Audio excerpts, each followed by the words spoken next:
Para los que acaban de sintonizar esta noticia, desde hace un tiempo se ha intensificado el desabastecimiento en Venezuela. La gente tiene que hacer fila durante horas para conseguir leche, pero en polvo, porque la otra no se consigue.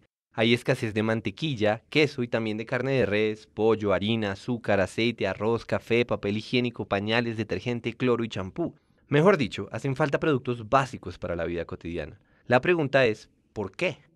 Algunos se refieren a los intentos de sabotaje por parte de los opositores. Otros culpan a Maduro como un líder mucho menos carismático y capaz que Hugo Chávez. Y como estas, hay muchas explicaciones. La caída del precio del petróleo, por ejemplo, es una noticia particularmente mala para Venezuela. Sin embargo, el verdadero problema, el estructural, es que Venezuela implementó una serie de medidas económicas y aunque estaban inspiradas en buenas intenciones, el tiro está saliendo por la culata. Pero antes de hablar de medidas económicas, pongámonos en contexto. Cuando los expertos dicen que la economía venezolana está fallando, la idea de fondo es que Venezuela, en lugar de economizar recursos, los desperdicia. Así de puntual es el problema.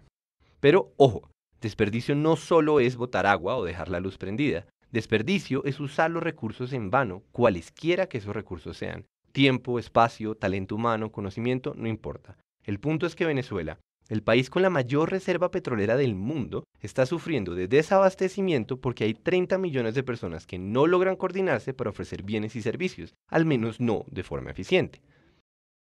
Entonces, si en efecto esto es lo que está pasando, busquemos la evidencia. Un buen lugar para comenzar es PDVSA, que es como Ecopetrol, pero en Venezuela. Por extraño que parezca, además de extraer petróleo y venderlo en el exterior, PDVSA importa alimentos para distribuirlos como parte de su misión de abastecer al pueblo venezolano. No es que esto esté mal en sí mismo, ni tampoco que este hecho pueda explicar el desabastecimiento, pero es muy diciente que una petrolera sea la entidad elegida para entregar alimentos.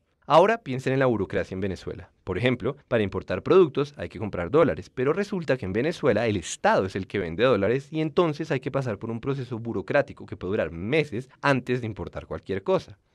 Por otra parte, las empresas nacionalizadas en este momento no producen ni una cuarta parte de lo que producían antes y en cambio se pasan su tiempo llenando formularios, solicitudes, informes y todo tipo de papeleo para poder hacer su trabajo. Para colmo, se han perdido toneladas de alimentos que se pudrieron en almacenes porque nadie los llevó a su punto de entrega. Eso sin mencionar la corrupción que se come en los recursos del país y las fallas de coordinación que hacen que todo sea más lento. Y lo más grave es que este fenómeno se alimenta a sí mismo. El tiempo que los venezolanos gastan haciendo filas para poder comprar los productos que necesitan es una consecuencia del desabastecimiento, pero también es la causa de más ineficiencia. Estamos hablando de millones de horas humanas que se van a la basura y que se hubieran podido utilizar para mejorar la situación del país. Otra fuente de desperdicios es el esfuerzo que gasta el gobierno venezolano vigilando que nadie compre más de la cuenta o que no vendan en mercados negros. Claro, como no hay comida suficiente, muchas personas compran todo lo que se puedan llevar, pero eso solo intensifica el problema del desabastecimiento. Entonces, el Estado decidió implementar controles para identificar a los compradores y evitar que acaparen muchos productos. En algunas zonas del país se llegó al extremo de usar tecnología biométrica para realizar estos controles. Esos son algunos ejemplos. La pregunta es, ¿por qué está pasando todo esto? Y aquí es que entra la carreta teórica. Coordinar los esfuerzos de millones de personas es algo que desborda las capacidades de cualquier grupo de funcionarios. La mayoría de los gobiernos no se ponen el trabajo de decidir cómo se deben utilizar los millones de recursos que tiene un país, literalmente millones. Lo que hacen es establecer las reglas del juego. En la práctica, no centralizar la economía implica coger un problema descomunalmente grande y romperlo en muchos pedazos. En lugar de que alguien pregunte ¿qué debe hacer el país?, todos los ciudadanos se preguntan ¿qué voy a hacer yo? ¿Qué compro? ¿Qué vendo? ¿En dónde trabajo? Y la suma de estas decisiones individuales determina el rumbo de la economía.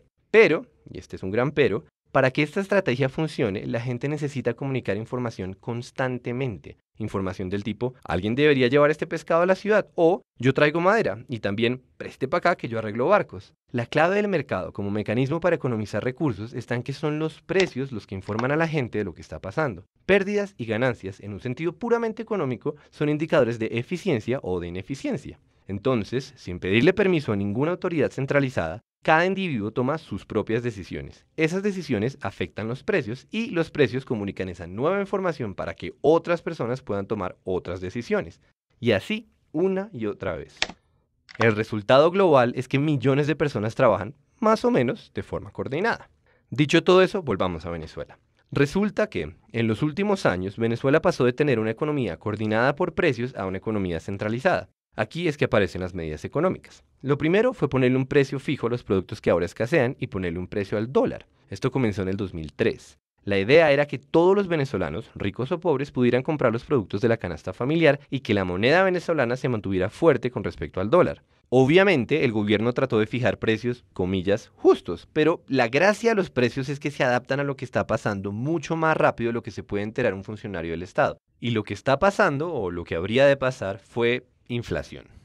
Poco después de regular los precios, el gobierno venezolano invirtió enormes cantidades de dinero en políticas sociales, y esto generó un desbalance gigantesco en las cuentas. Por supuesto, el problema no son las políticas sociales, sino el desbalance. Básicamente, la plata que entraba por impuestos y ventas de petróleo no era suficiente para cubrir los gastos. La única alternativa para mantener ese modelo era imprimir más dinero, algo que los gobiernos hacen con cierta frecuencia. Sin embargo, cuando la cantidad de dinero en circulación aumenta y el número de bienes y servicios sigue siendo el mismo, se produce la famosa inflación. Los precios suben para ajustarse a la nueva realidad. La nueva realidad siendo, hay más billetes, pero sigue habiendo la misma cantidad de leche.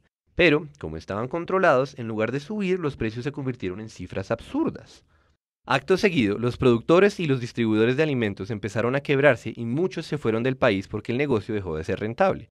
La producción se cayó en cuestión de unos años. Entonces, el gobierno se dedicó a nacionalizar buena parte de las empresas, algunas porque quiso y otras porque había que subsidiar los costos de producción. Por ejemplo, el Estado adquirió más de 10.000 hectáreas de fincas ganaderas en los últimos años. El problema es que el gobierno no tiene la misma experiencia que las personas que antes manejaban esos negocios y lo que es más grave, tampoco tiene la información necesaria para tomar decisiones eficientes, porque cuando se desligan los costos de producción de los precios, no hay nada que nos informe de si esto es más eficiente que aquello. Básicamente el país comienza a navegar a ciegas. Todo se hace con burocracia, con indicadores, con instrucciones centralizadas que llegan demasiado tarde. Ahí tenemos una buena parte de la explicación. La otra parte, o por lo menos otra muy grande, fue la caída de las importaciones. Ya dijimos que el dólar tiene un precio artificial en Venezuela. Pues bien, como solo el Estado vende a ese precio, conseguir dólares se volvió la titánica burocracia que mencionamos al principio. El gobierno debe elegir a quién se los da y con qué propósito, porque a ese precio no le alcanzan para todos. Y como si fuera poca cosa determinar cuál es la mejor manera de gastar esos dólares, o sea, el clásico problema de tener una economía centralizada, además, el gobierno debe partir de la desconfianza porque existen demasiados incentivos para la corrupción. Está el mercado negro, que también es una consecuencia de regular los precios. Piensen que todo aquel que logra comprarle al Estado un dólar o un pollo puede revender esas cosas, pero mucho más caras. Y por otro lado está la dificultad de controlar que nadie se robe los recursos públicos.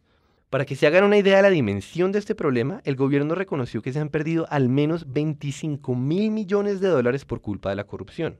Entonces, ni modo, ahora Venezuela debe invertir una enorme cantidad de recursos para asegurarse de que otros recursos, como los dólares, se usen de forma adecuada. Eso implica supervisar las importaciones, vigilar los procesos de producción y controlar el comportamiento de los ciudadanos. El resultado, más desperdicio y más ineficiencia.